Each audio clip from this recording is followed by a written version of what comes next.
Ambassador A.Bader, your friends and colleagues, ladies and gentlemen. Please pardon me for not mentioning the names of the VIPs present here today, but there are simply too many. If I did, it probably would have taken long time. But I am very grateful that many high-level officials from the NSC over there and various ministries, the legislators, former officials across the ministries, ambassadors, generals, and many distinguished professors and journalists. And last but not least, the AIT and Chamber of Commerce are with us today. This is TaipeiForum's first public speech by an honored guest from abroad. We will sponsor more in the future. Above all, today, I'm truly privileged and honored to host a speech by Dr. A.Bader, Ambassador A.Bader. He's now, his official title now is the John Whitehead Senior Fellow in International Diplomacy at the Brookings Institution. But most importantly, between January 2009 and April 2011, he was the Senior Director for East Asian Affairs on National Security Council in President Obama's White House. We didn't hear much about him in the press during those days while he was there, and this is because as the right-hand man to President Obama on East Asia in general and on China in particular, he was extremely busy preparing everything and coordinating anything. He spoke with President Obama about policy before meetings, before trips, before phone calls, and during general discussions on policy. He accompanied Secretary of State Hillary Clinton on all of her trips to Asia, and he joined other officials on numerous tours throughout this region. He was among the privileged few, indeed very few, who helped the only superpower in the world to decide and execute its policy toward the most complex and fastest growing region in the world. Dr. A.Bader, Ambassador A.Bader, earned his master's degree from Yale University, PhD from Columbia University. He spent 30 years at various posts in the Department of State, NSC, and USTR. From 1999 to 2001, he was appointed an ambassador to Republic of Namibia. His career path overlapped with Taiwan several times. Very early on, he was in Taipei, studying Chinese. From 1997 to 1999, he was Director for Asian Affairs at the NSC, with responsibility for U.S. relations with PRC and Taiwan. Between 2001 and 2002, Ambassador A.Bader served as the Assistant USTR, responsible for, again, China, Taiwan, Hong Kong, and Mongolia. And in that capacity, he completed the negotiations for Taiwan's accession to World Trade Organization. In October 2008, when the Bush administration announced an arms sales package to Taiwan, Dr. A.Bader was the surrogate speaker for candidate Obama. Then, at the time, the Secretary of State, Condi Rice, called Dr. A.Bader and asked him not to criticize the decision. And that was, we all remember, that was in the dead heat of U.S. presidential campaign. But Dr. A.Bader, a Democrat, indeed did not criticize the Republican administration's decision on arms sales to Taiwan. What a bipartisanship. In January 2011, Ambassador A.Bader, from his NSC position, he orchestrated another package on sales to Taiwan. In addition, he helped promote U.S.-Taiwan relations on various issues: BWP, Visa Waiver Program, high-level visits, and Taiwan's participation in international organizations. I can go on and on. For all of these, we are eternally grateful. As you can see, he's too shy to do this. I'm going to do this. I'm holding in my hand a new book. That's his book. It just came out. In fact, 2 weeks ago, I traveled through New York City. I went to Barnes & Noble's. They had e-copy, they didn't have hard copy. And he brought with him some hard copies, and some are on display outside the door. And this new book is called Obama and China's Rise, an insider's account of America's Asia strategy.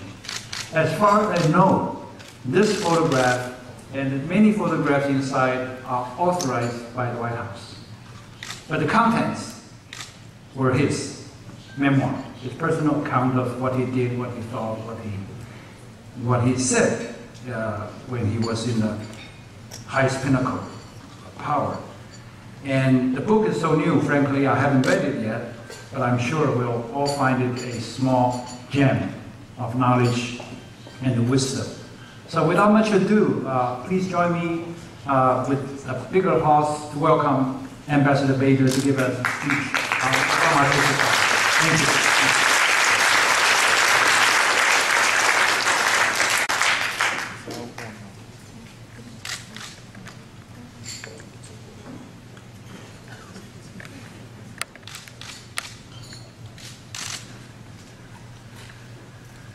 Thank you, Suchi. I used to work closely with Suchi in his previous capacity for public meetings and much less public meetings. It's great to see him back here in a public capacity, and much gratitude to him and the TaipeiForum for hosting me here today. And it's also great to see lots of old friends from days in Washington, Ambassador Ding, Ambassador Chun, many others. It's terrific to be back in Taiwan. As Suchi mentioned, I first visited here in 1980. I lived up in Yangmingshan, studying Chinese, not as successfully as I would have liked. The Taipei I'm visiting this week scarcely resembles the Taipei that I lived in about 30 years ago. At that time, Yuanshan Dafangjian was the only class hotel in town. The streets were lined with charming shops, many of marginal sanitary standards. Motorcycles outnumbered cars by orders of magnitude. In short, much as I loved Taipei in those days, it did not feel like a world city. This Taipei is. From the five-star hotels, to the 8-line highways, from the luxury goods stores, to the industrial parks and research and development centers. My friend Tom Friedman recently wrote a column that began by saying, and I paraphrase, people ask me what is the most impressive country in the world, and I answered Taiwan, because it has become advanced and developed without significant resources, based solely on an educated, skilled, and entrepreneurial educated citizenry, and on policies that have sought to integrate Taiwan thoroughly and as intricately as possible into the world trade and investment system. The other aspect of Taiwan that is so very different from the place I lived in 1980 is, of course, the political system. Taiwan then was a one-party state with limits on dissent and even stronger limits on political organization.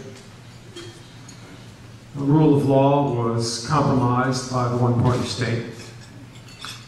Today's Taiwan is a dynamic democracy that has just completed another successful and free election that inspired people around the world and more particularly across the strait. I have never believed that democracy solves all our problems.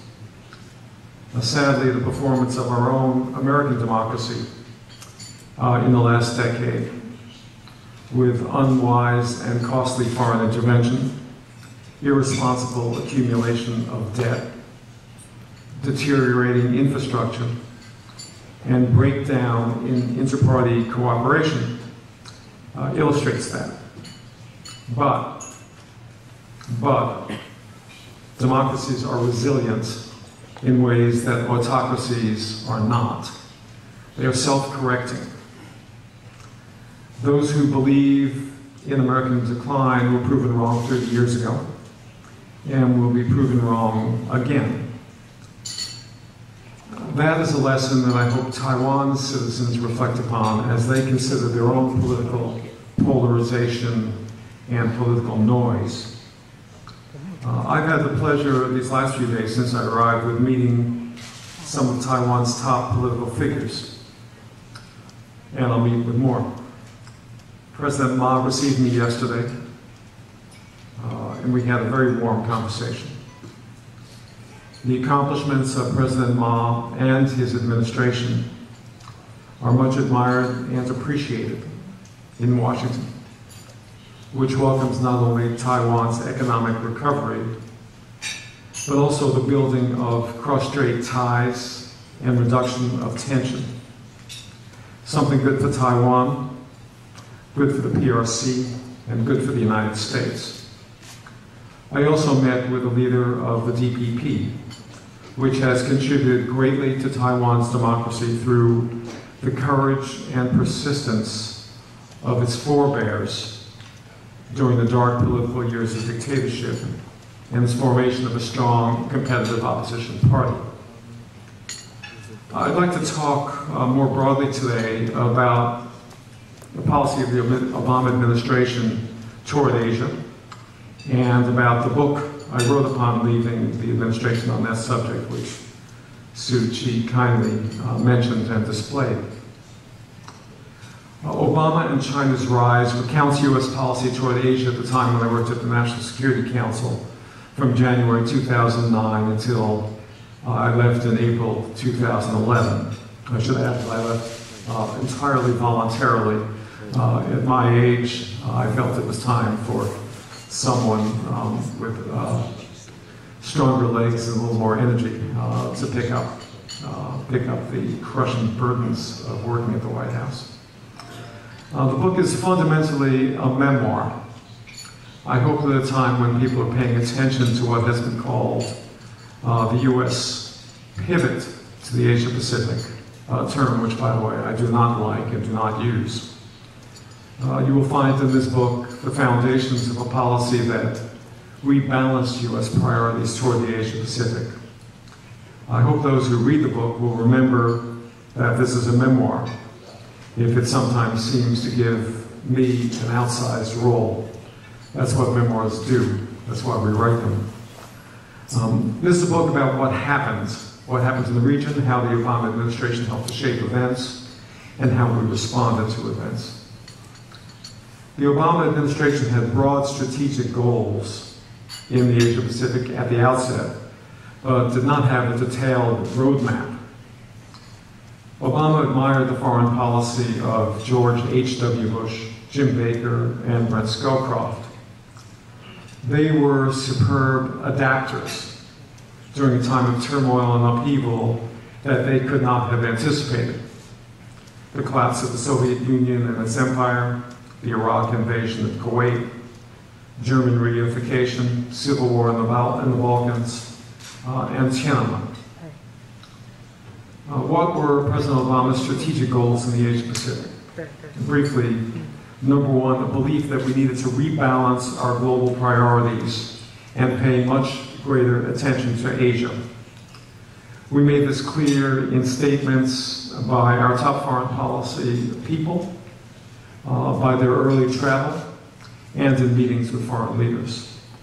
Secondly, a stable relationship with China, with more intensive interaction with its leaders and cooperation on international issues, and the need for stability and a peaceful environment in cross-strait relations. Third, on North Korea, to quote former Defense Secretary Gates, a refusal to buy the Yongbyon plutonium production horse for a third time, but a willingness to negotiate bilaterally or multilaterally toward the goal of complete denuclearization. on the basis of North Korea honoring its international obligations and commitments. Fourth, strengthening and participation in regional institutions, or so-called architecture. 5, strengthening alliances and partnerships, principally with Japan, South Korea, India, and Indonesia. 6, maintaining forward deployment of our armed forces in the region. And 7, agreements to expand trade and exports to the region. And that was the strategy. There are always, of course, unexpected developments that arise. I'd like to talk about how we both implemented the strategy and dealt with the developments. First, North Korea, since that was the issue that posed the most immediate danger and consumed so much time, effort, and energy. We came into office prepared to continue implementation of Assistant Secretary Chris Hill's plan for dismantling the Yongbyon plutonium reactor. But North Korea quickly, effectively eliminated that option. Intelligence in February 2009 showed North Korean plans to launch an intercontinental ballistic missile, later announced to be a satellite launch. This all probably sounds familiar to you as you read today's headlines. We could not proceed with implementation of the dismantlement plan and further international shipments of heavy fuel oil under the shadow of an ICBM launch. So it's fair to say that North Korea is a very significant hardening of attitudes in Obama's national security team. Over the next year and a half, North Korea undertook a series of provocations, and we undertook responses designed to change their calculations. North Korea threw out IAEA inspectors and shut off surveillance cameras. They launched the planned long-range ballistic missile and numerous smaller ones. They conducted a nuclear explosive test in June 2009. They sank the South Korean naval vessel, the Chonan, the following year. They shelled Yongbyon Islands in November 2010, killing 4 people. And they announced they had a uranium enrichment facility at Yongbyon. In response, we put in place unprecedented sanctions, including a near total arms embargo, international arms embargo, not merely American embargo, which of course already existed, and international financial sanctions through a UN Security Council resolution. We promulgated an executive order singling out North Korea for sanctions for the first time. We substantially developed our alliance with South Korea. We postponed transfer or operational control over South Korean forces in wartime until 2015. We deployed a U.S. aircraft carrier to the Yellow Sea, not once but twice. We conducted joint exercises with South Korea along its western and eastern coasts. And we supported South Korea as it conducted live fire exercises after the Yongbyon Island shelling. While we actively supported this South Korean show of strength, we also took steps to limit the risks of escalation. President Obama developed as close a relationship to South Korea as President Lee Myung-bak as I can recall our 2 presidents ever having. President Lee came to the White House twice for high-level visits, hosted President Obama in Seoul twice, and became one of Obama's favorite counterparts. We concluded the U.S.-Korea Free Trade Agreement, and we engineered South Korea's hosting of the Nuclear Security Summit, which is going on right now. We also worked closely and effectively with Beijing to prevent further North Korean provocations. More on that in a minute. So what's the outcome? We strengthened our alliance with the Republic of Korea. We communicated effectively to North Korea that provocations and extortion would lead to punitive responses, not rewards and concessions as in the past. And we continue to make clear our willingness to talk to the North bilaterally or in six-party talks, but only on the basis that it also talked to the South, that it refrained from further provocations, and that it accept a moderate freeze on its uranium enrichment program. I'd be pleased in our question and answer session afterwards to talk to you about recent developments in North Korea and how I think the Obama administration is responding and should respond. In short, the administration feels the need to reinforce the messages sent in 2009 and 2010 and will not proceed with the planned food aid so long as Pyongyang insists on a so-called satellite launch. Second, China. Clearly the most important challenge facing our policy in Asia and facing the countries of the region. From his first meetings, President Obama made a number of points clear to our Chinese interlocutors. Obama respected and welcomed China's rise, with the stated expectation that it needed to be consistent with international law and norms and not destabilize the region. We wanted to work with China to address international issues. Iran and North Korea's nuclear programs were at the top of the list.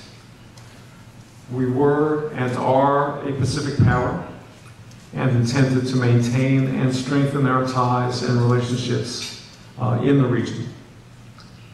We expected our relationship to have elements of cooperation and competition.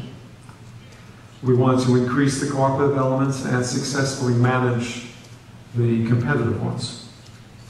We have a one China policy, insisted that resolution of differences between the PRC and Taiwan be peaceful, and intended to continue to provide arms to Taiwan consistent with the Taiwan Relations Act and the 1982 Joint Communique. We also welcomed progress in building cross-strait ties and reducing cross-strait tensions, and endorsed policies that contributed to these goals. There were three broad phases in our interaction with China during my tenure. In the first year, we sought to lay the groundwork for a stable and positive relationship. That involved an Obama trip to China in November, numerous phone calls between the two presidents, the creation and first session of the Strategic and Economic Dialogue, a joint statement which I excruciatingly negotiated, laying out the goals in the relationship, generally close cooperation on North Korea as we agreed upon a strong UN Security Council resolution and presidential statement, the beginnings of significant cooperation on Iran, parallel stimulus packages designed to prevent the world from sinking into a depression, and cooperation between Obama and Wen Jiabao at the Copenhagen Climate Conference. We believed it was critical in the first year to put a floor under the relationship, to build a degree of confidence so that we would have capital to draw upon when inevitably problems arose. We did not want to repeat the mistakes of 1980 and 1992 presidential campaigns, and to a lesser degree 2000, when unwise campaign statements led to serious problems in the first years of the new presidencies. In the second year, 2010, China's diplomacy altered, but not for the better, as China manifested more assertive international behavior with a heavy dose of bluster. They sided with North Korea in ways that encouraged bad behavior, which I described earlier. They publicly sought to exclude U.S. military vessels from the Yellow Sea. They engaged in a confrontation with Japan over fishing rights around the Senkaku or Diaoyu Islands that led to a temporary freeze on Chinese exports of rare earths to Japan. They threatened to halt imports of products from companies that sold arms to Taiwan, including some of our biggest exporters. and they asserted extensive claims unjustified by international law in the South China Sea. The Obama administration pushed back hard against these steps. We also took steps of our own that inevitably caused frictions. In January of 2010, we announced a $6.4 billion arms sale to Taiwan. We made the decision in a series of high-level meetings chaired by the National Security Advisor and his deputy in January 2010. In my view, this was the first time during Obama's tenure in which an arms sale decision was both appropriate and desirable. The Bush administration had provided a similar sized package for Taiwan in October 2008, so there was no earlier urgency to provide arms. The President's trip to China in November 2009 and the absence of an Assistant Secretary of State for Asian Affairs until the summer of 2009 also argued for a pause. But we also arranged a presidential meeting with the Dalai Lama in February 2010, 3 weeks after the announcement of the arms sale package for Taiwan. I've described our reaction in Korea. With regard to the South China Sea, Secretary Clinton articulated our policy fully for the first time in Hanoi at the ASEAN Regional Forum meeting in July 2010, stressing the importance of freedom of navigation, the need for all claims to be based on land-based claims legitimate under the UN Convention of the Law of the Sea, the importance of negotiating a code of conduct, the need to avoid threats or intimidation, and the need to respect free commerce.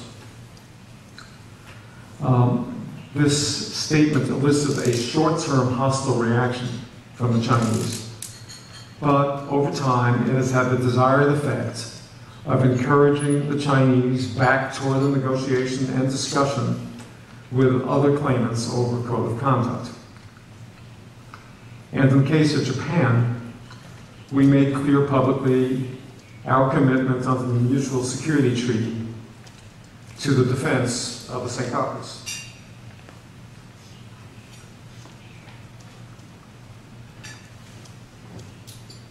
By the end of the year, the Chinese understood that its excessive assertiveness had not only damaged its relationship with the United States, but with its most important neighbors, with Japan, South Korea, Indonesia, India, and Vietnam, to name a few. Arguably, their only improved relations were with Burma and North Korea. That's not a good report card. This was the setting for an about-face. State Counsel Dai Bingguo, who oversees China's foreign policy, wrote an important article reiterating Beijing's commitment to Deng Xiaoping's principles of prudence, patience, and never-seeking hegemony. This article was published on the Ministry of Foreign Affairs website in November of 2010. This signaled a definitive end, for now, to an intense official debate on the course of Chinese foreign policy, and demonstrated that at least Dai and Hu Jintao understood the costs China had incurred by their maladroit diplomacy. It provided reassurance to China's neighbors, and equally importantly, it signaled internally to China's foreign policy and national security community that assertiveness had its limits. As tensions in Korea rose in the wake of the announcement of the uranium enrichment program and North Korean shelling of Yonpyong Island, we coordinated closely with the Chinese to prevent further North Korean provocations in response to the South Korean live fire exercises that I just mentioned. Led by Dai Bingguo, China communicated clearly to Pyongyang that acts of aggression and armistice violations would not be tolerated. North Korean provocations temporarily abated. Finally, Hu Jintao visited the U.S. In January 2011. The visit went well publicly and privately. It came immediately after an invitation to Secretary Gates to visit China that restored military-to-military relations at the highest level. This ushered in the current phase, a period of limited expectations as China approaches a leadership transition, some continued progress on security issues, and a greater focus on the economic issues that confront us. Third, Japan, with whom our relationship turned out to produce more challenges than we anticipated. From the beginning, we wanted to signal that we were giving higher priority to Japan, with whom the relationship had frayed somewhat at the end of the Bush years because of disagreements over the North Korean nuclear issue. So we invited Prime Minister Aso to be the first official visitor to the Oval Office in February 2009. Secretary Clinton made her first overseas stop abroad in Tokyo that same month.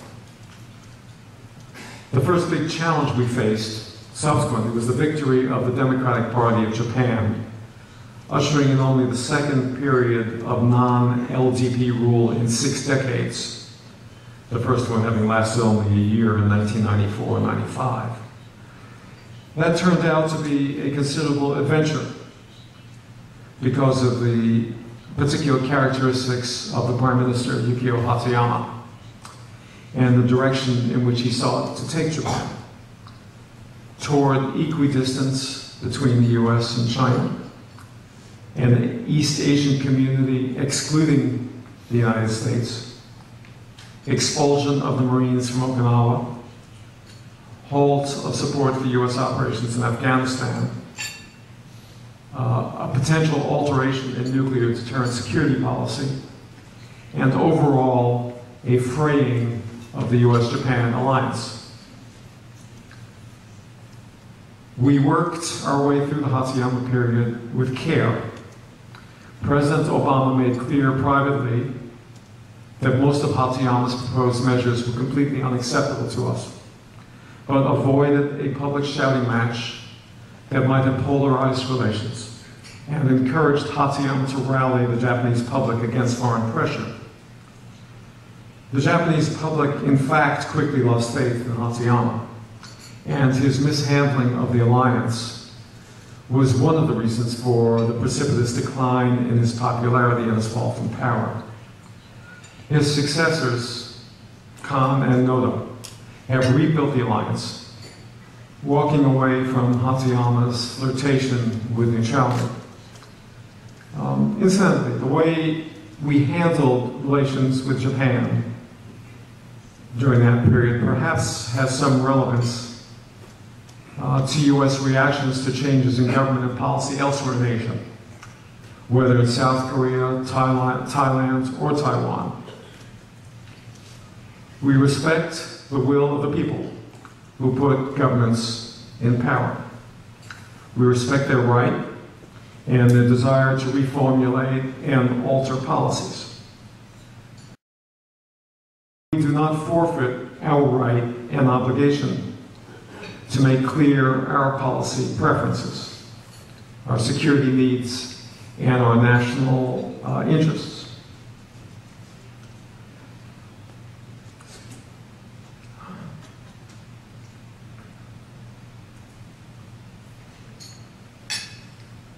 Our relations with newly elected governments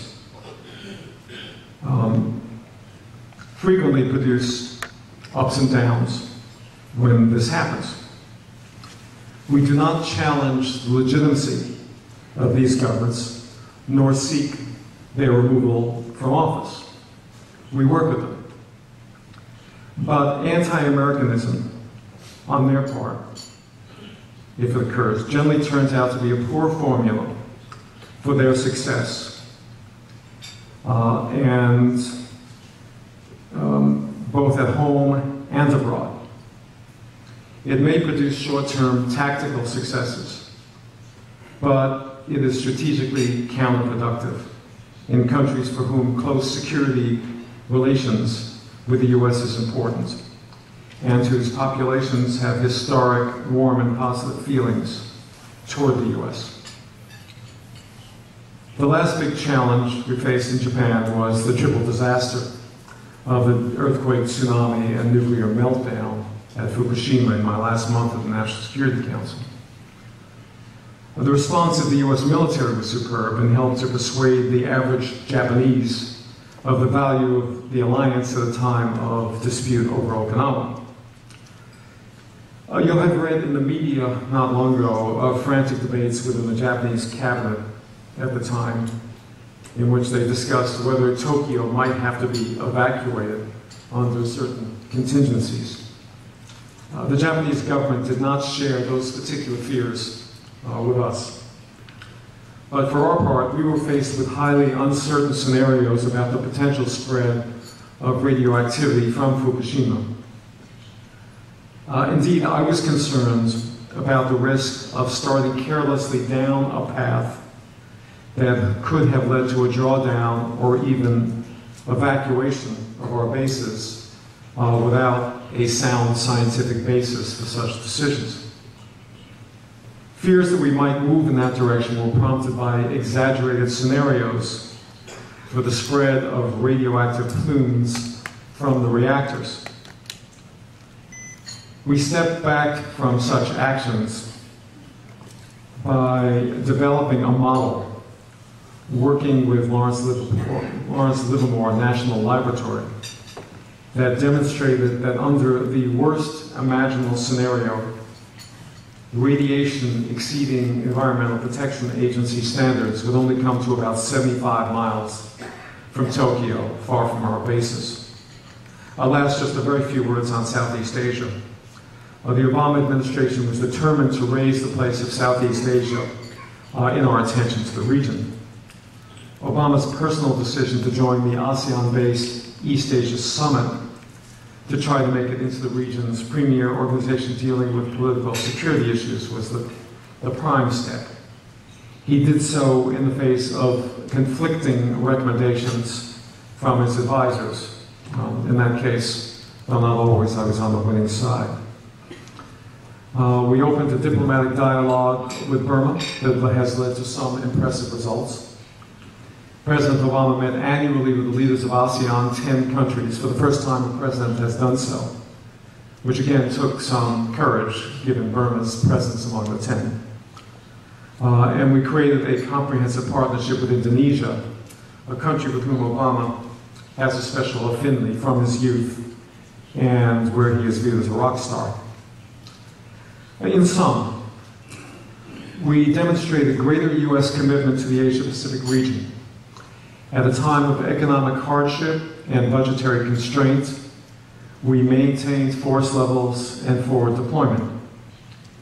We believe this was important in its own right, and especially so in a period of potential instability accompanying China's rise. We decided to embed the U.S. more firmly in the region's emerging multilateral architecture, both in our interests and as a comfort to countries in the region who frankly were seeking it. We dealt cooperatively, extensively, and candidly with Chinese leaders, making our positive view of China's rise clear, as well as its regional role, and working with them with limited but real success on global issues, while pushing back against overreach. We encouraged continued reduction of cross-strait tensions. We enhanced Taiwan's security, and we took steps to strengthen the relationship between the U.S. and Taiwan. We built the U.S.-South Korea relationship to an unprecedented level of cooperation and trust, in my view. And we shaped North Korea's choices to prevent a replay of past cycles and encourage a more successful approach. We kept the U.S.-Japan alliance intact and strong through a difficult period. And we opened a dialogue with Burma that is producing results. I'm proud of this record. I was pleased that it generally enjoyed bipartisan and public support. My book recounts what we did under the guidance and leadership of a president who sought deep engagement in the region.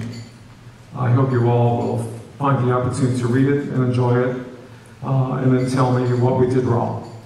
Thank you all for listening. Look forward to your questions and your comments.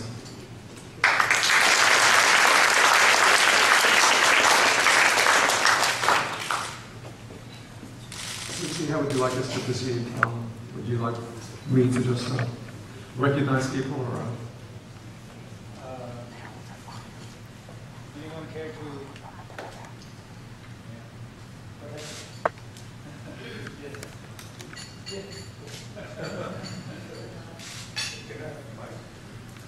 Do we have the mic?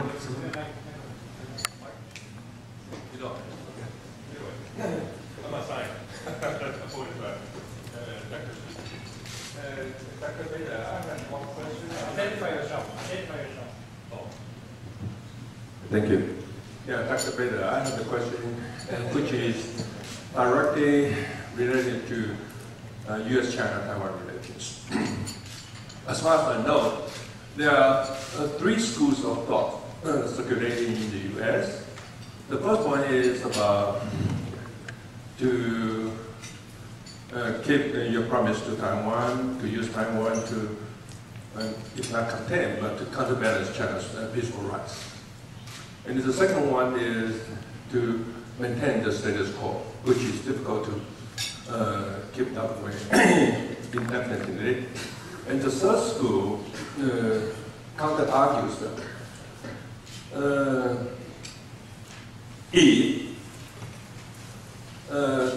the new school of thought counter-argues that if China can promise after the final resolution is concluded between the two sides, if China can promise that it will never use Taiwan against the U.S. interest. And the second one is if China can promise to keep Taiwan's freedom and lifestyle and our democracy, of course, then the U.S. might have even, policy toward Taiwan, by which I mean that the third school is considering the possibility of dumping Taiwan. So, do you mind to comment on the third school of thought and elaborate on this a little bit? Thank you. Yes, thank you for the question. I'm not much on schools of thought. I left school a long time ago, and I'm my own school, my own teacher, my own student now. So I can give you my views, and perhaps in the course of giving you my views, I might touch on these schools.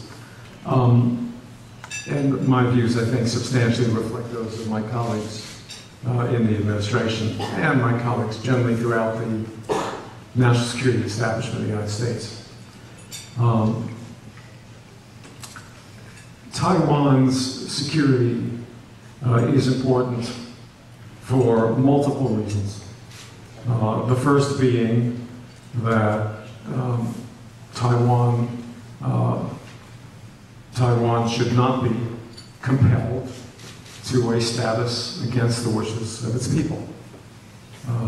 Taiwan has demonstrated that it is free, it is democratic, and it would be completely contrary to U.S. principles to accept the notion of a free people being forced to accept a status that is not of their choosing. Now, this is embodied in U.S. law, and it is implicit or explicit in our statements in the joint communiques, where we talk about the necessity for peaceful resolution What peaceful resolution means is that no resolution can be imposed upon the people of Taiwan contrary to their wishes. So that is sort of principle number one in terms of why the question of, quote, abandoning Taiwan is unthinkable. The second is the impact that it would have on stability in the region. The use of force against Taiwan would send a resounding signal to Japan, to China's neighbors, about the nature of China's rise and about the balance of forces in the region that would have a profound negative impact. This is not something that, we've spent 60, 70 years establishing our presence in the region with the goal of protecting stability, freedom, and prosperity. You can't simply remove a gigantic brick or cornerstone from this edifice and expect security and stability will survive. So the notion of abandoning Taiwan strikes me as a fringe notion. One occasionally sees an article offering ideas along these lines by people I've never heard of. The nice thing about living in a free country is anyone can say anything, and they usually do. And the more out of the mainstream it is, the more likely it is to be published. So that's why you've seen articles from this school that I wouldn't even call it a school. I'd call it kind of a group of kids in the playground. So I think there's a pretty strong consensus now about the importance of Taiwan, the importance of its democracy, the importance of stability, the importance of peaceful resolution. Now, it's always dangerous to speculate, especially about the future. My own view is that over time, my own view is the situation gets better, not worse. Now, there are different trends on both sides of the Taiwan Strait, and one can come up with different scenarios leading to dire conclusions and analyses. I actually tend to think the other way. My own view is that over time, China is going to evolve in the direction of a more participatory, pluralistic system. I hesitate to use the word democracy. I can't pinpoint either when Chinese institutions will be different or what they will look like when they are different, but I'm fairly confident that at some point they will not look like what they look like now. And when, as China evolves, I think that inevitably that's going to have some impact on attitudes across the strait. Again, I don't want to get into outcomes, in large part because that's not our business. I mean, the whole point of the language of the communiques is that it's not up to us to make these decisions. When people come to me with proposals, suggestions, questions about outcomes, I basically say, well, that's a very interesting academic exercise, but it's not something that we can either predict or, frankly, we should have any control over. This is a matter for people here to decide, not for people in Washington to decide. What we can do is we can help create an atmosphere in which the right decisions are made. And the way we do that is by having a good, solid relationship with the PRC, a non-confrontational relationship with the PRC, in which the PRC feels that its rise and its emergence are viewed positively and are helped by a good relationship with the U.S. rather than by a hostile relationship with the U.S. And by providing Taiwan the means to defend itself, and by providing the assurances that we provide under the Taiwan Relations Act, by encouraging further integration of PRC and Taiwan into regional political and trade institutions. I mean, this is what we can do, not come up with a formula or a blueprint or an Oslo process for Taiwan and the PRC. That's not what we're here for. Microphone over here.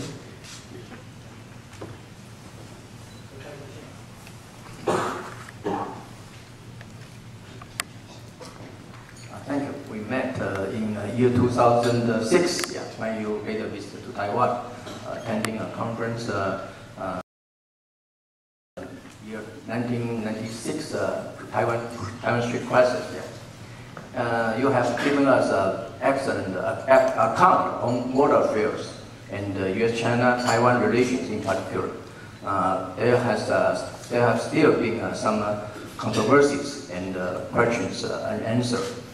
First question is that China has claimed that Taiwan, Tibet, and Xinjiang are its core interests in its joint statement with President Obama. And why Taiwan was in, and why the wording of core interest was skipped in their second joint statement. Is one thing enough? And the second question is, China has also claimed, at least according to the report of Wall Street Journal, China has claimed that South China Sea is also its core interest. In your personal exchanges of views with Chinese officials, do you think China really attempts or does not attempt to incorporate the South China Sea as a part of the core interest? Well, thank you for the question. I'm sorry I don't have the language of the joint statement of November 2009 in front of me, although I spent scores of hours negotiating it. It's a painful process which I never wish to repeat.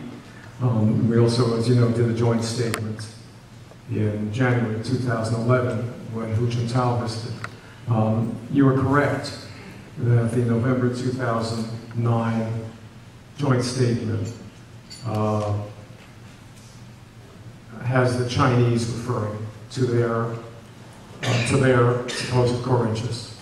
We do not, repeat, not endorse their core interests either in that statement or anywhere. Now, that language was, we spent more time on that paragraph than we did on the entire rest of the joint statement by a considerable amount. Without going over the entire negotiating history, the Chinese were looking for specific references to Tibet and Xinjiang as core interests. Again, someone may have a joint statement here, but we resisted and did not accept their formulations. We ended up with formulations that said nothing new. And I was very clear in my discussions with He Yafei, the Chinese negotiator, when we were talking about Taiwan, that nothing in this statement, it was not a communique, affected in any way U.S. policy towards Taiwan or altered in any way the language in the communiques. In fact, at each stage in the process, I shared the language that we were discussing with Taiwan government, to the point where the PRC negotiators were quite irritated, wondering, what was this, a three-way negotiation? And I made clear that we were not going to accept language relating to Taiwan that was politically problematic the Taipei. Pure and simple. We can go over that line by line. I'd rather not ever see the language again. The 2011 joint statement has no reference to core interests. I went to Beijing in September 2010, met with senior Chinese officials, and at that time they used a different formulation about the term core interests. They didn't talk about Taiwan, Tibet, and Xinjiang as core interests. Rather, they gave a much broader formulation. They talked about their core interests as being national sovereignty, the effective the governance of the Communist Party, and economic prosperity. I'm not paraphrasing, but there were three core interests which were of a general nature. They were not these specific territorial claims. I think that they realized that these the excessive concentration on these territorial issues was not a good way to describe their national interests. Now, specifically in South China Sea, there's been much arguing about that. I mean, I was at the Strategic and Economic Dialogue meetings in 2010, during which it is alleged that Dai Bingguo referred to South China Sea as a core interest. He did not.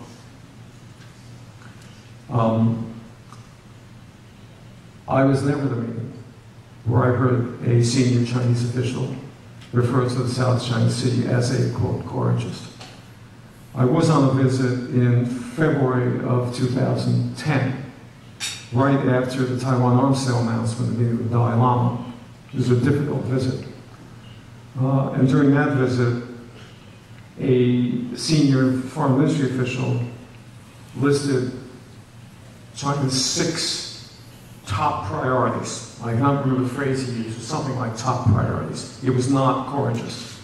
And it was Taiwan, and trade, and Xinjiang, and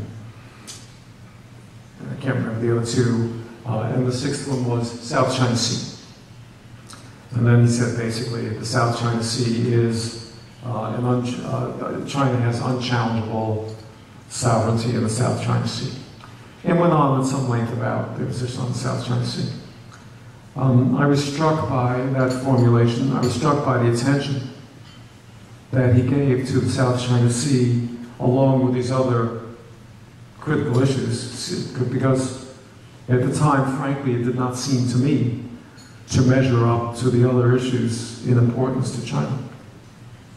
And frankly, when I got home from that, I began an interagency process to look at South China Sea policy, which resulted in the statement that Secretary Clinton made in Hanoi, which formulated much more fully our policy towards the South China Sea. Now again, and your question is very good, and it's very apt. I've seen numerous senior American officials refer to China having asserted that South China Sea is a core interest.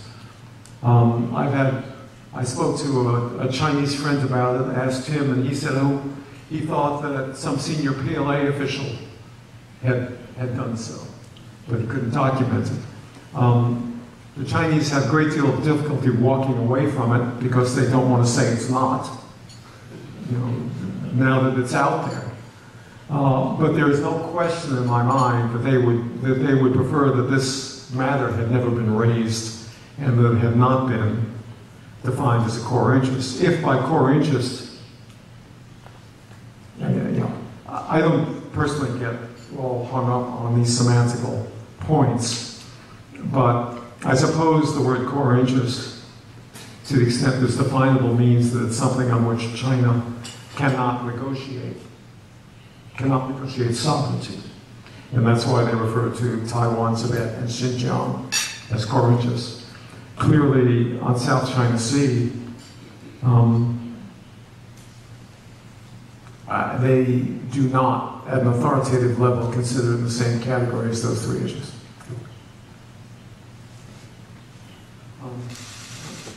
Okay, but Suchi, why don't you take charge of the questions so that I don't... No, that's okay, but I exactly shout. Dr. A.Bader, let's move back. I want to move back from Southeast Asia back to Northeast Asia because I'm fascinated by the fact of Kim Jong-un's the new ruler of North Korea.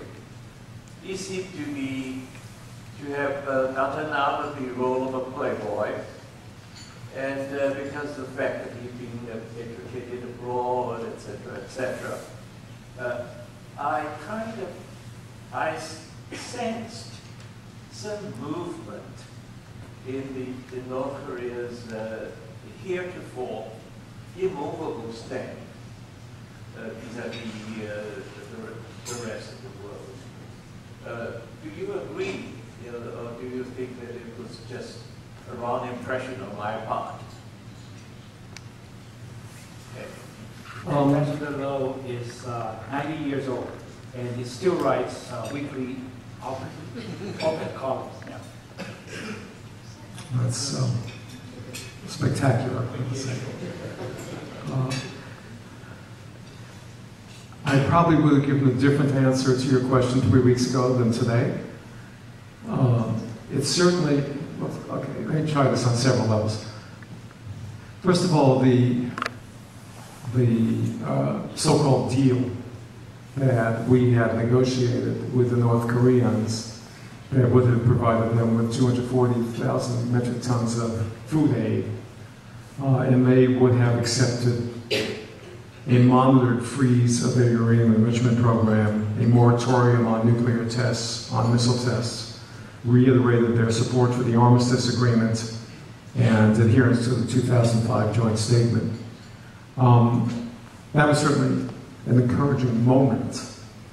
We had been laying out those conditions for at least a year as the basis for resumption of six-party talks. And before Kim Jong-il died in November of 2011, we began hearing from the North Koreans that this was doable, that they could accept this framework. Then Kim Jong-il died, and it did not take very long under the new leadership for them to come back to the administration and say, yes, they were prepared to go ahead. And I know there were North Korean officials at a Track 2 conference in New York about a month ago who were saying different kinds of things about North Korea's intentions and North Korea's policy, to the effect that, unlike their predecessors, they now were seeking a peaceful relationship with the United States. And then, within weeks after the announcement of this agreement, the North Koreans made clear they were going to go ahead with this satellite launch.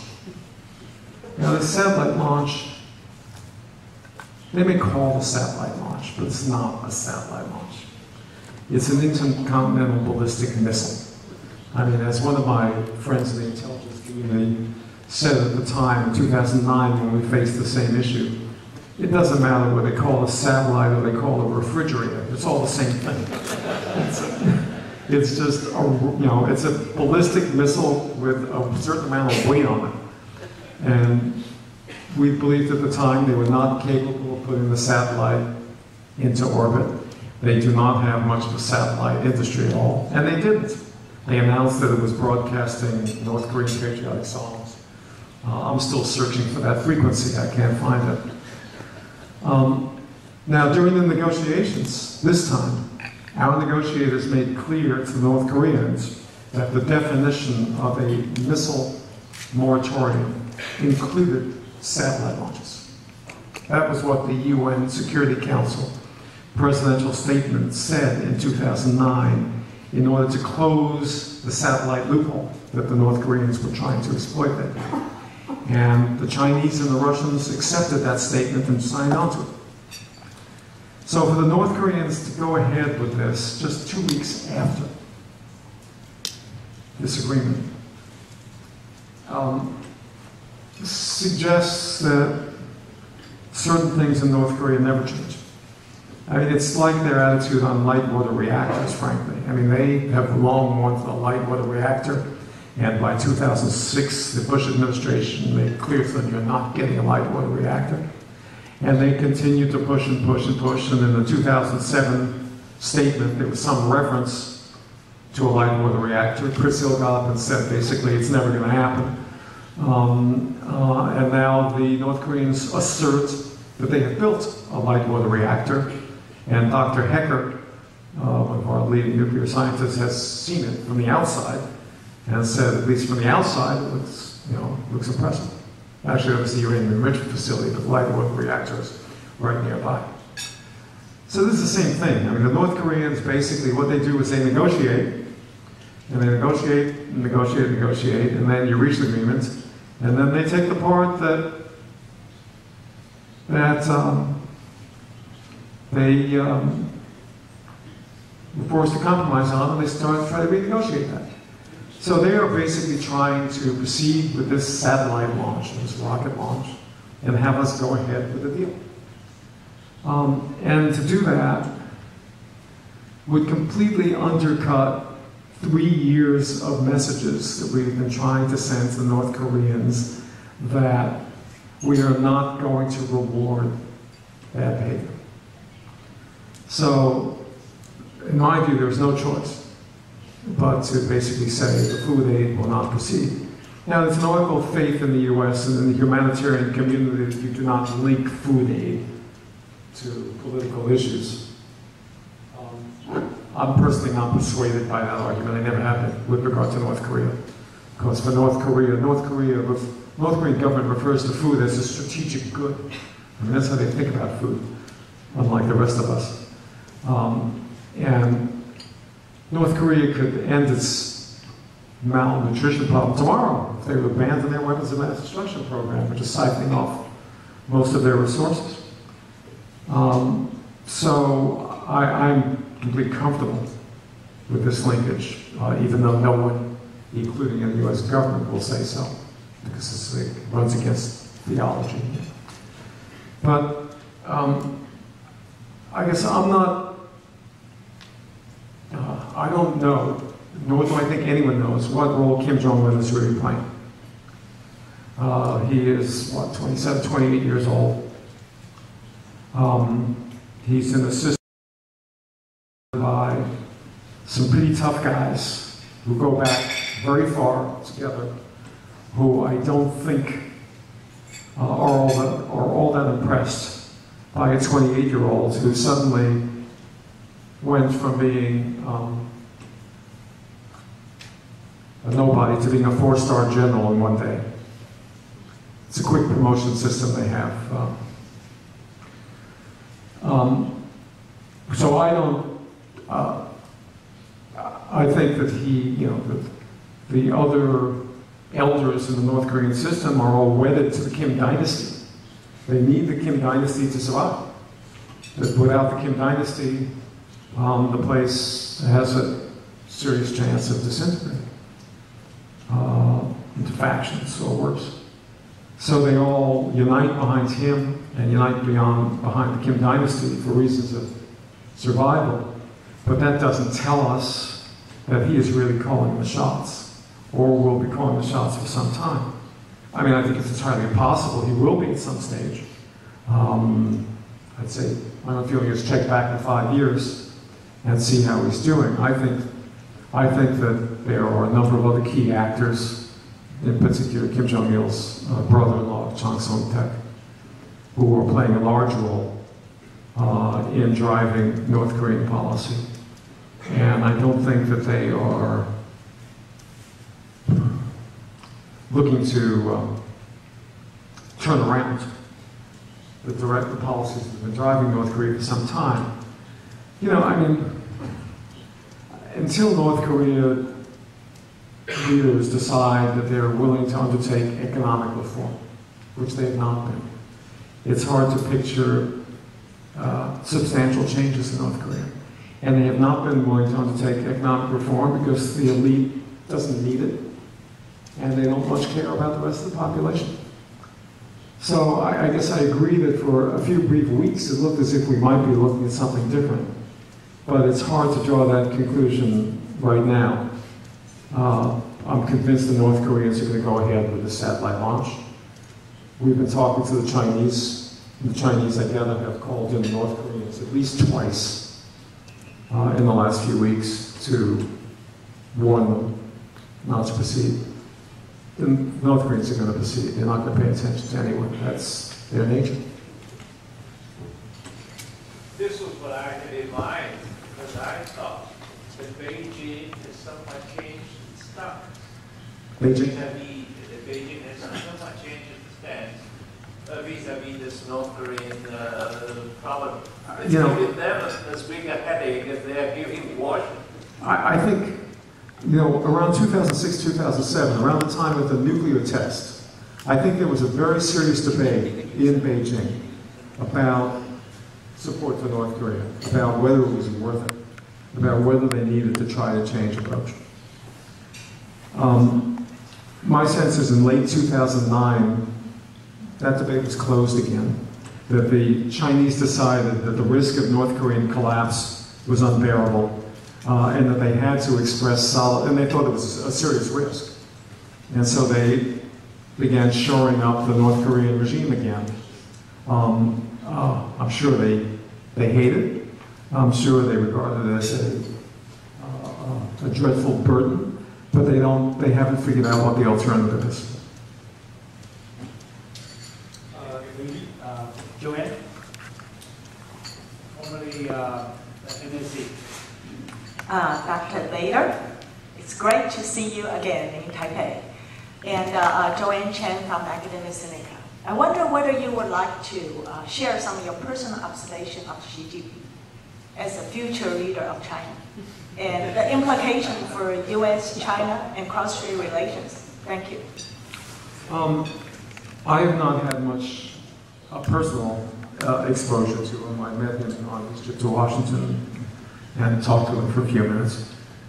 I know I have good friends who have spent a fair amount of private time with him, including one-on-one time with him. And I spoke to Vice President Biden before his trip and after his trip, and I know his impressions as well. So, first on the personal side, I thought he did a good job in Washington. He manifested, I thought, a nice personal touch. In his speech to the National Committee on U.S.-China Relations and U.S.-China Business Council, he gave a speech that had sort of the usual policy positions, but at the end, he told a story about an American man who had grown up, who had spent part of his youth in Fujian province in some village. And the man had died, and she had heard about it, and she met the man's wife and invited the wife back to the village. It was a long, rather touching story. And what struck me about the story was that, with all due respect to my Ministry of Foreign Affairs friends, and I once worked in the Ministry of Foreign Affairs, it's not the kind of thing that the Ministry of Foreign Affairs would write into a speech. The Ministry of Foreign Affairs writes the policy positions. This was something he clearly added himself. It was like a politician's language, and a politician's way of viewing things, which impressed me, that he would feel that this would be what he would want to project, his personal, the human qualities, on a trip when, after all, he's auditioning for General Secretary of the Communist Party. And apparently in his trip to Iowa, I spoke to some journalists who were out there with him, And they said he was very impressive. They said he got along great with the farmers and was very personal with the townspeople. You know, one of Biden's main impressions of him from his trip was that he reminded them of kind of a hands-on politician. You know, he had experience in Fujian, experience in Zhejiang. He had worked his way through the urban issues that politicians have to deal with, you know, labor issues, sanitation, health, transportation. That he did not seem to view things sort of from 50,000 feet as an ideologue, but rather in practical terms from having dealt with these issues in his personal capacity. Yeah, I mean, when I spoke to him, I was struck that he's very direct, he's very engaged, he listens to you, he's all there. He doesn't seem remote the way some Chinese leaders do. In terms of what kind of a leader he will be. First of all, in terms of his policies, that is unknowable because no one below the top level is going to signal policy differences from the leadership, certainly before he gets there, or he will never get there. So his positions, I think, are unknowable. He had some reputation as an economic reformer in Zhejiang. And people I know who have spoken to him at length privately say that he's a man of very considerable understanding of the problems that China has, both economically and in governance, that he understands them. He doesn't just give formulaic answers in private. And what we do, I think there's a few ways to look at it. One is that, you know, every Chinese leader since Mao has chosen to put his own mark on policy, somewhere early in his tenure. You know, with Hu Jintao, it was harmonious society. Jiang Zemin, it was rapid growth and his Taiwan policy. Deng Xiaoping, third plenum. I think it is predictable that Xi Jinping will want to do something in some area in his first year that makes it clear that it's no longer the Hu Jintao era. Okay. Now, what that would be is more speculative. And China is facing a crushing array of problems and challenges in the next few years, overwhelmingly on the domestic side. A lot of them having to do with the role of the Communist Party in state-owned enterprises, with the disproportionate influence of state-owned enterprises, with the linkages between the party, the state-owned enterprises, the credit system, the way in which that distorts sound economic decision-making. You know, many people look at the latest World Bank DRC report, which deals with a lot of these issues very candidly. I think that report lays out very well the challenges, the top challenges that Xi Jinping will face at the beginning. And I would think that something in this broad array of problems would be where he'd want to make his mark. Though I don't see him as seeing his role as the dismantling of the privileges of the Communist Party. That's not what he is taking that position to do. He also is only one among 9, if in fact there are going to be 9 members of the Standing Committee again. There's a vacancy, by the way, but anyway, it's a joke. There's a decent chance there'll be 9, despite the recent mishaps. So he will not be a free agent.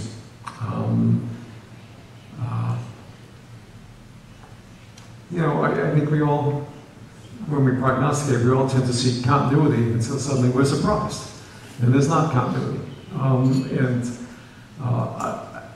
So I think what China really needs right now is another Zhu Rongji. That's what they need. They need somebody who is prepared to defy or ignore the special interests in the bureaucracy and the lower voices in the party, and do what needs to be done to make China into a seriously competitive economy rather than one that's dominated by a few privileged institutions. Zhu Rongji was arguably the least popular man in the Communist Party during his tenure, but what he accomplished was extraordinary. You know, would Xi Jinping be another Zhu Rongji? I don't know. I'd say that there's less than a 50% chance that he would choose to take on the elites and the privileged powers of the faction that Zhu did, but it's not impossible that he would do it selectively. The greater chances are that the approach will be to muddle through. That's what's been happening for most of the last decade. And that's generally the easiest course. But then again, as I say, this is all unknowable today. Thank you. May I ask Professor Liu is Professor now, former foreign ministry official. He's been holding his hand up for a long time. Yeah. Thank you, Dr. Suchi. Dr. A.Bader, it is a really great honor as a member of Brookings welcoming current Brookings member coming over to talk about the policy issue. The first issue, which my colleague Professor Chen already mentioned earlier, it is about Chinese assertive diplomacy linking up with the South China Sea, and also assertive diplomacy, because throughout, as you mentioned, 2010, security experts in the region almost talking about how does it come to this outcome. And many people point to the exact person, you, is the person at the center of this core interest, Chinese core interest claims for the South China Sea. So far, I have researched through the process and I discovered many different resources. And the first one, probably after you met a Chinese senior official, and he came to New York Times in March 2010. And later on, Japanese Kyoto, the news agency, reported it in June, and then spread almost immediately in Southeast Asia. The country in Southeast Asia started to look into this very tough, difficult Chinese, and then almost the sea change. That was the critical year. So since you are at the center of this, and I'm wondering if this approach was orchestrated by your government, or it just happens in a way as you described. This is a very quick question first. And the second one, when you describe the U.S. return to Asia, but now the new military strategy suggested there would be two difficult spots. One is China in East Asia, the other one is Iran. So now in the region, Japanese, Korean, and some others share the same feeling that how serious the U.S. will stay in Asia if there is something happening in the Middle East. If Iran turns out to be another hotspot, how exactly your government is going to face up to this really big challenge? Thank you. First on where did the assertiveness come from, and did we anticipate it? I think where the assertiveness came from was it kind of grew in a very fertile soil in China. Since at least 2008, and probably earlier, there was a growing literature among Chinese national security analysts asserting that the U.S. was in decline. This literature became much more pronounced in 2008 with the financial meltdown, which seemed to provide ample evidence for the decline theory. This was combined with a view that the U.S. was distracted by the Iraq and Afghanistan wars. And so you put this all together in the view of the people who were dominating public discourse in China. The U.S. was a declining, weak, distracted power. And all you had to do was read the Western media. You couldn't pick up a paper without seeing articles about China's rise manifest in every article on every subject. And I think that a lot of Chinese began believing their press clippings. And some of the security analysts began asserting that China's time had come. America was in decline, that the utility and appropriateness of Deng Xiaoping's, Taiwan Yang Hui warnings was past. That China should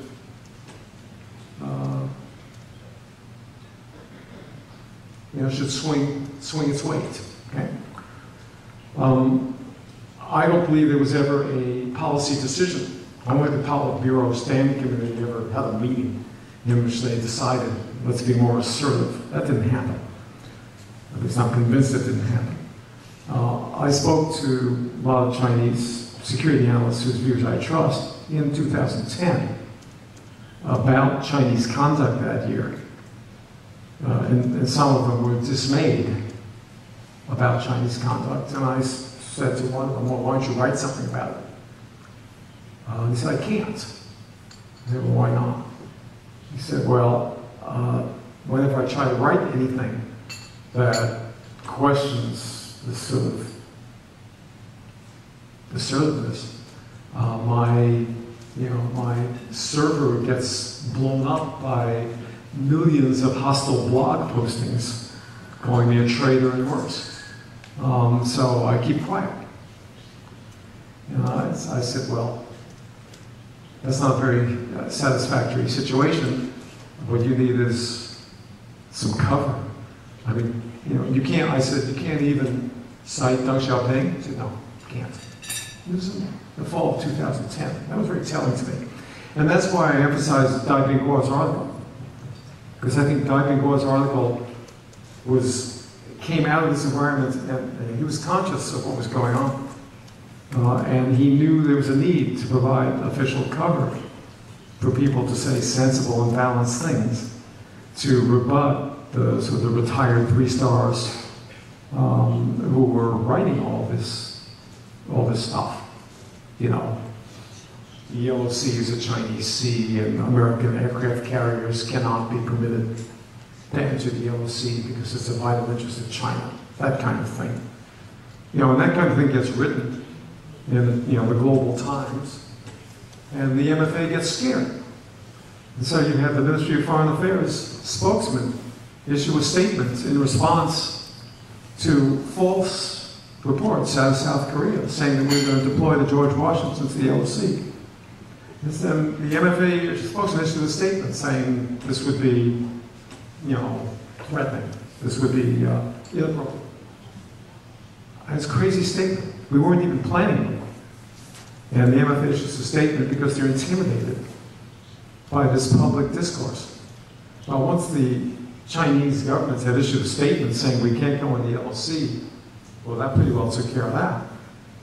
That meant we were going to go in the Yellow Sea because it's international water, and obviously we cannot accept a government declaring some international water out of bounds for military. So there was just an environment growing out of perceptions of American weakness and American decline that produced a series of isolated decisions, in my view. Okay, a lot of the bluster earlier in the year was in response to the Taiwan arms sale, the threats against Boeing and GE and other companies that was specific to that decision. The embrace of North Korea had to do with fear of collapse of North Korea. The South China Sea, that was not sudden, that was kind of incremental Chinese greater presence in the South China Sea dating back a decade. That was not something that suddenly happened. Our response was somewhat sudden in July 2010, But the Chinese, and frankly, one of the reasons why I pushed for that response and coordinated this interagency process to produce a new position in the South China Sea was because since Chen Chi-chung, the Chinese had abandoned diplomacy in the South China Sea. When Chen Chi-chung was in office, they had negotiated a declaration of conduct. They had basically agreed on a moratorium on new facilities in the South China Sea. But in the last 10 years, that was gone. And what I was looking to do was to revive the Chen Chi-chung spirit, which I think to some degree has succeeded. And the Sengaku Diaoyu situation, that was sudden, unexpected. And the Chinese were not the only ones who were to blame in some of the activities there. In some respects, the Japanese did not handle it brilliantly either. But the Chinese managed to get the worst of it in public image by their threatening behavior on rare earths. So, did we anticipate it? I won't say that we anticipated the 2010 would be the year of certain Chinese behavior, but we always anticipated that we, as I say, from the outset, we understood we had to remain forward deployed, and we had to be prepared to respond if and when China crossed certain lines. So that was part of, I think, a broader understanding rather than a strategic plan on our part. And I'm sorry, I'm forgetting the last part of your question was...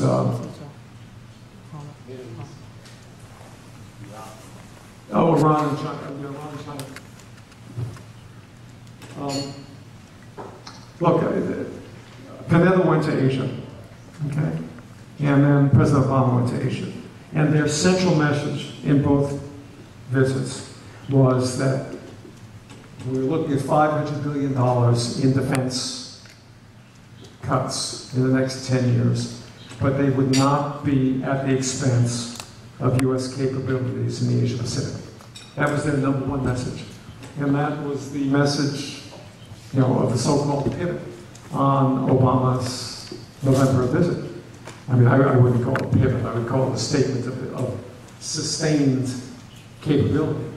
But they would not be making those statements and highlighting our capabilities if the intention were to focus all of our resources on the Straits of Hormuz and forget about Asia.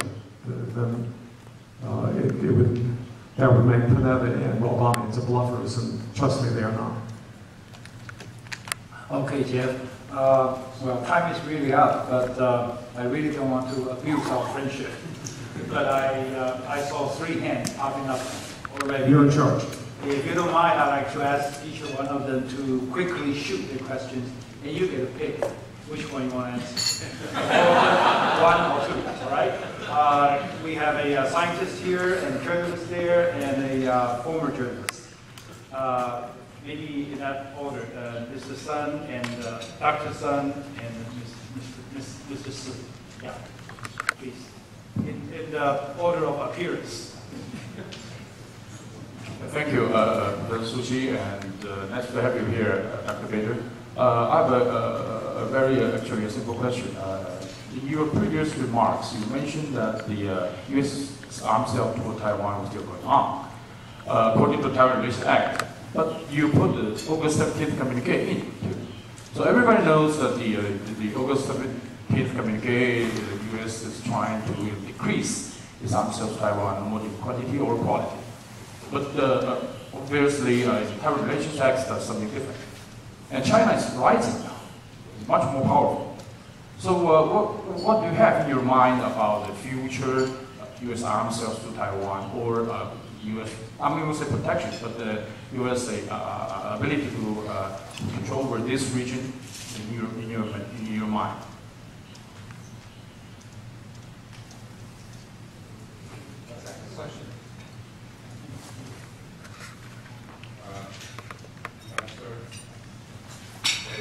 Professor Sun, a former legislator serving as chairman of the Foreign Relations Committee of Parliament. I'd like to ask you something more interesting. While China's future leader, Xi Jinping, was preparing his way to Washington, D.C., something unprecedented happened to U.S.-China relationship. That is the local high-level security office of Chongqing City, named Wang Liju, went 300 miles all the way to the Consulate General office of Chengdu, perhaps asking for political asylum. Okay. Now, Bo Xilai, the party chief of Chongqing, sent armed forces surrounding the Consulate General office of the United States, requesting for his release. Now, after that, you know, Bo Xilai was purged. Okay. The United States government so far kept silent, said nothing. Okay. Do you think this is the beginning of some kind of re-emergence of the communist leftist force, which may lead to some social and economic unrest? Or you think it's something Beijing leadership will just take care of on its own? We're waiting for the United States to say something. Or you rather want us to wait for the next round of WikiLeaks?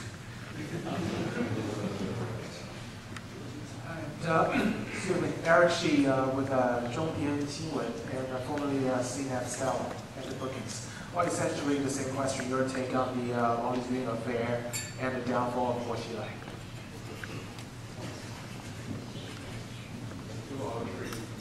So I get to choose between the August 17th communique and Bo Xilai, huh? Well, the reason I mentioned both the August 17th communique and the Taiwan Relations Act is that is U.S. policy.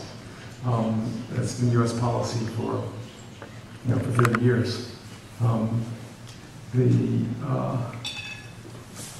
The August communique is susceptible to different kinds of interpretation. It's been interpreted differently down through the years. George H.W. Bush's decision to sell F-16s to Taiwan in 1992, I'm sure was viewed as contrary to the communique by Beijing.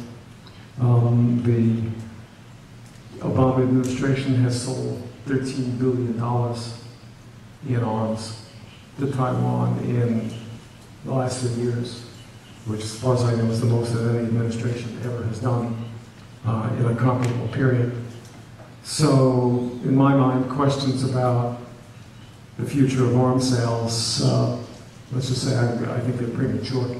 The behavior of the Obama administration suggests that that this hypothetical new era is not upon us.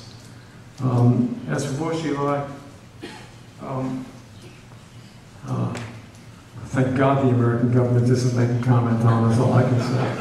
I think that the U.S. government has been uncharacteristically discreet in keeping its mouth shut about what happened when Wang Liju visited. That's the last thing in the world we should be talking about. We as a government, happily I'm no longer the government, so I can say anything I want.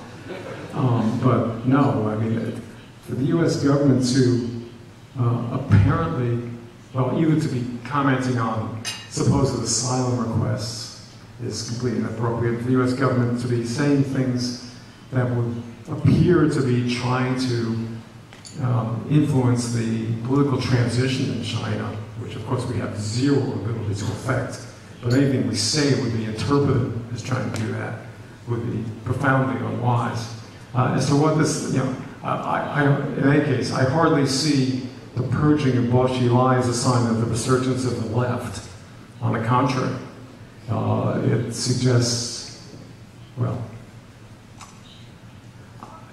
it's one of these things that history is going to have to judge. I have my own interpretation. I mean, there was an interesting article in the New York Times, I think it was today or yesterday, describing the thuggishness and the gangsterism of the Bo administration in dealing with organized crime or supposed organized crime. And that, I think, frankly, that's the real story here. I think that the allegations against Bo and his family were so extreme and so beyond the pale, even in the Chinese system, that once these allegations became broadly known on the internet, which they are and will be, I mean, this thing got tremendous attention on the Chinese internet right away.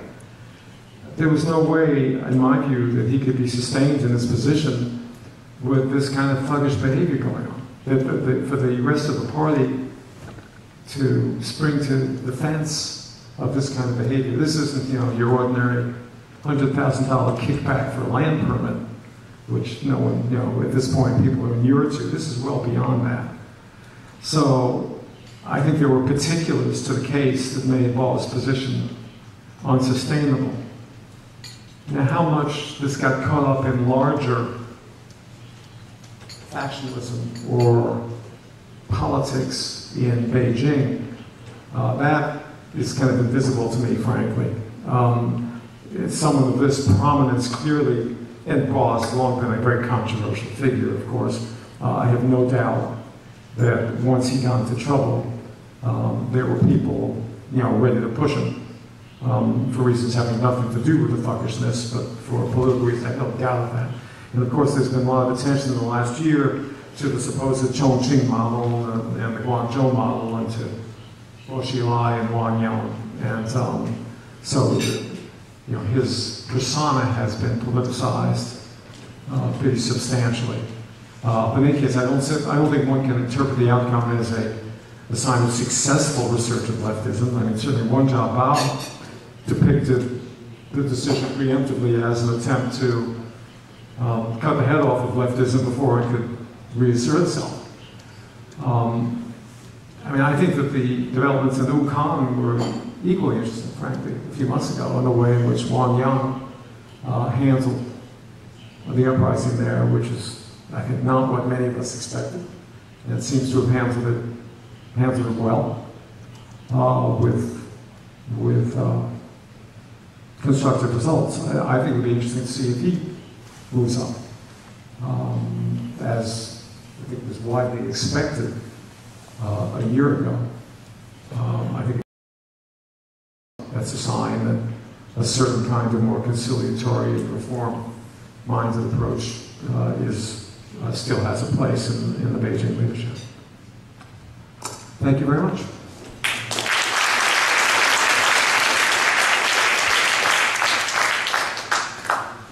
Thank you, Jeff.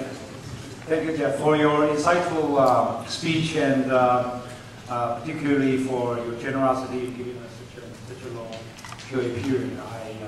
I just counted, I think we have 8 or 9 people who raised questions.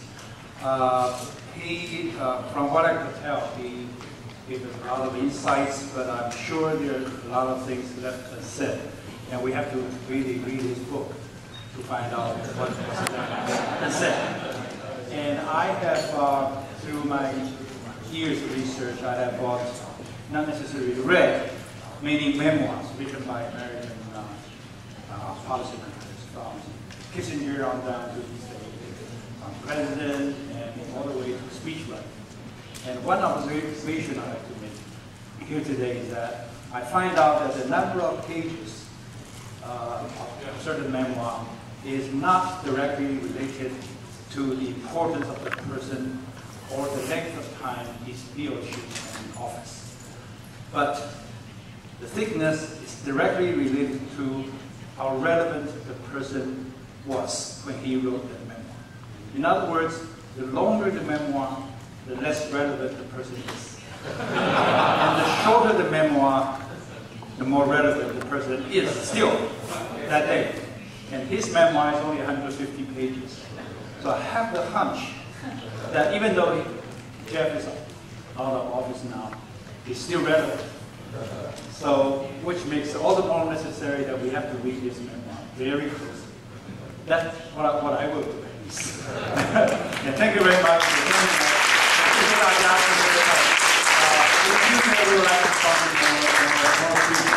us. And because we are still short of funding, so we cannot pay people like Jeff for cross-Pacific or cross-continental airfare. So in case you have any friends who are already in Taiwan, or coming to Taiwan, already paying let me know. And maybe we'll ask him or her to share with us his thoughts. Yeah. Thank you very much.